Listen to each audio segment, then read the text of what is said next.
everyone, it's Loretta. I am going to show you today how I made this beautiful watercolor card.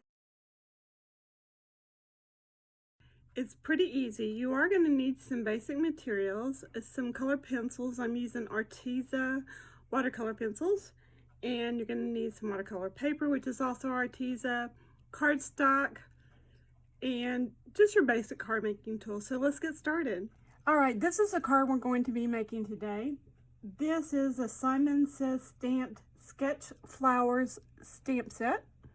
You're going to need an embossing buddy, or anti-static bag as they're commonly known, some Versamark ink. You're going to need some watercolor pencils, water brush and water,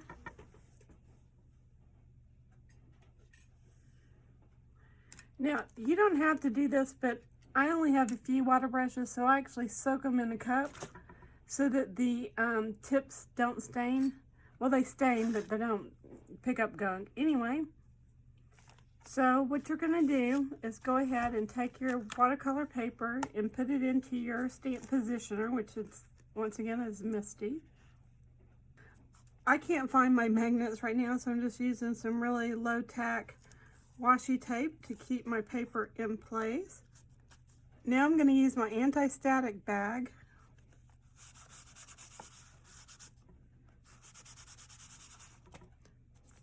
I do want to let you know that your hands need to be really clean when you're doing this process. So we're going to ink our stamp using some Versamark ink. I've been using the stamp quite a bit today, so it is well conditioned. If yours is brand new, just use your hand and just rub it just to kind of help get it into shape, and stamp it off on some scratch paper if you want. I'm going to hold a fair amount of pressure over this stamp at various intervals. Today, since we're doing more of a no-line watercolor technique, I am going to be using some white detailed embossing powder for my image.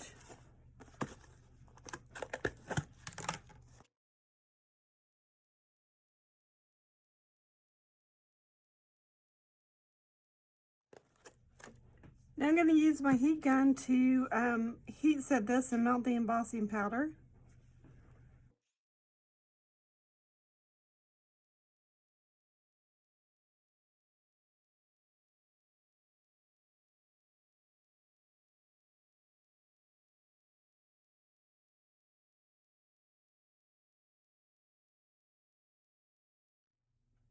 Alright, this is where things get fun, is in the watercoloring, because I'm going to show you something that I haven't seen anybody else do, and it's so easy. Okay, first off, before we color this, I want to show you the technique. Now, I'm gonna be using this purple color first, so we might as well show you how to do this. You're just gonna take a water brush, and you take your water brush, make sure that the tip is very wet. Obviously mine is, because it's been in water.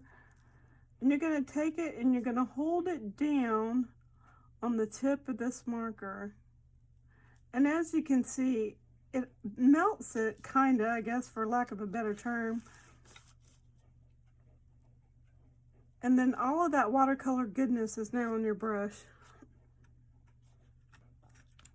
Now, I know it's really, really hard to see, but I promise you it's there. Right here in the middle is a very large floral image.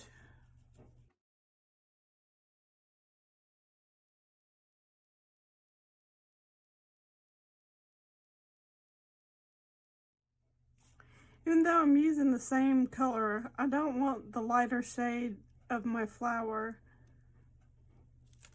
to mix too much with what was already on my brush, so I just clean that off.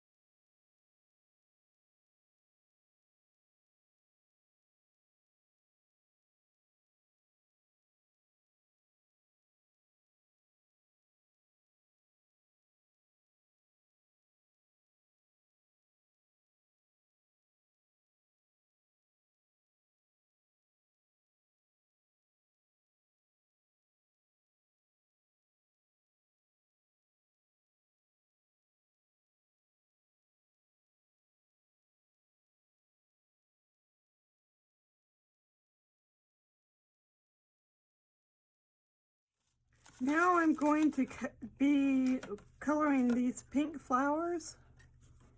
Once again, these are watercolor pencils from ARTEZA. They just need to be sharp enough for you to touch the tip of the pencil to the brush that you're using. And once again, I'm using a water brush. I will leave the information down below as to where to purchase the watercolors and the watercolor brushes as well.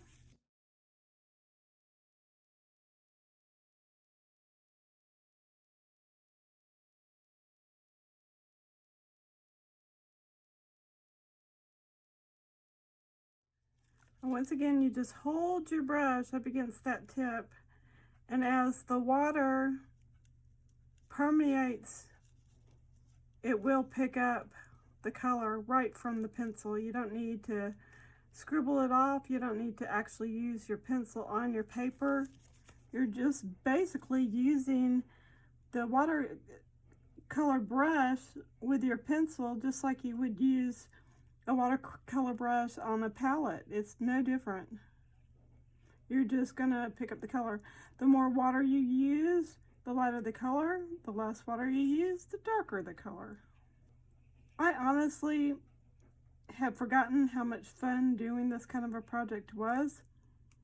When I first started stamping, this was kind of typical. You would use a blending solution and pencils to color your images.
Right, now that my image is colored, I'm going to go ahead and heat set this and make sure all the water on the surface anyway is dry.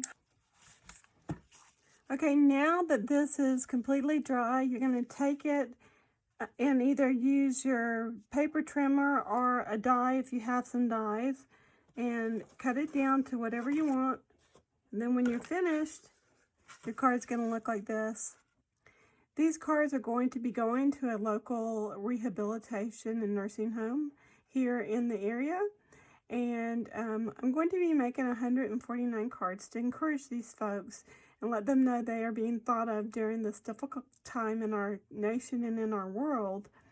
So I hope you've enjoyed this video, and if you have, please leave me a thumbs up, subscribe to my channel if you haven't already, and share my videos on your social media. Stay happy, be a blessing. I'll see you soon. Bye for now.